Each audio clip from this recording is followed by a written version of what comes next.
Basically, the difference Jesus has made in my life comes down to the word assurance.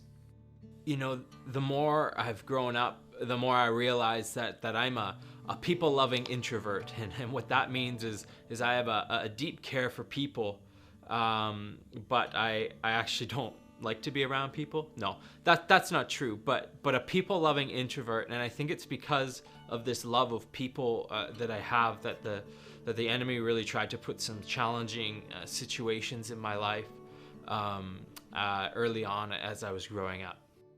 When I was young, I wanted to be accepted just like everyone else, but quite early on in elementary school, really up and until around the time of grade 6, I would say I was bullied quite badly, and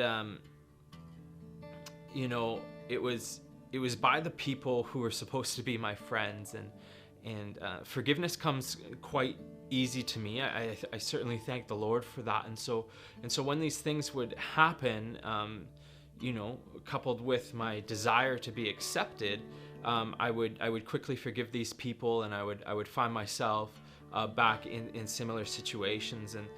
And when I talk about bullying, it wasn't like name calling or making fun of or things like that, or even exclusion. These people that were supposed to be my friends would sort of lure me in and make me feel accepted, and then in an instant turn on me, and it left me with broken bones. It left me with concussions.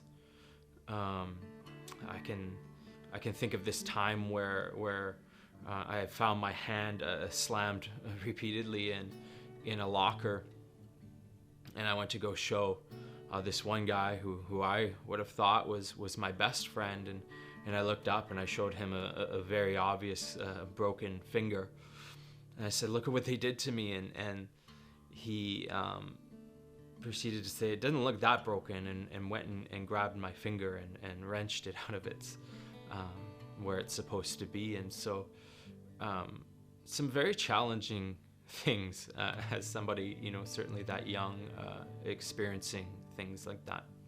As you can imagine, this caused a whole bunch of different issues, trust being one of them, self-esteem being another, self-image being another, and I was caught between being ashamed that some of these things were happening to me, but I also genuinely didn't want to bother anybody else with the things that I was facing and the things that were going on. And so I didn't actually really tell anybody what was going on, and I did my best to hide it. And I actually accepted Jesus when I was 8 years old at a summer camp, and I just remember it being one of the most powerful times of my life. I mean, 8 years old is crazy.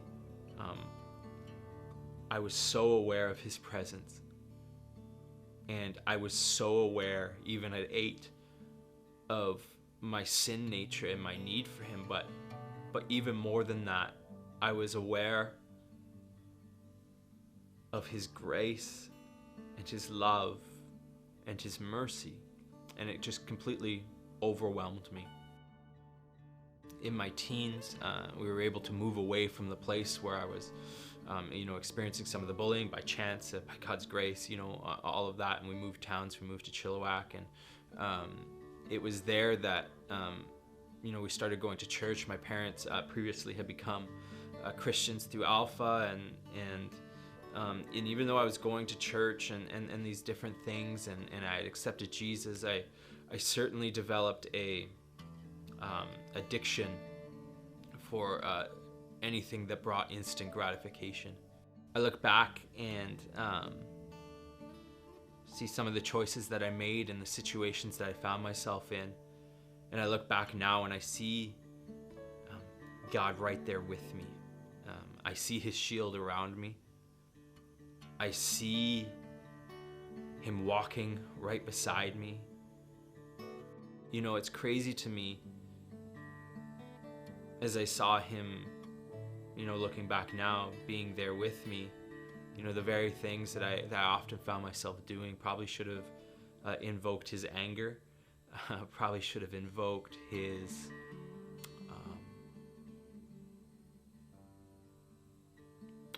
should have invoked him leaving me to fend for myself. Probably should have invoked rejection. But instead, he showed me love, compassion, and mercy.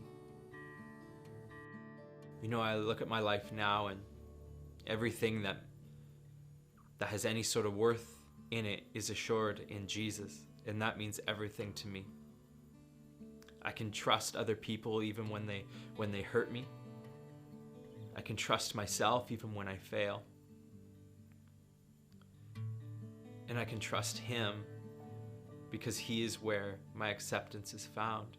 He is my hope. He is my strength. And he's the one that I run to in every situation. And for this, I am so thankful.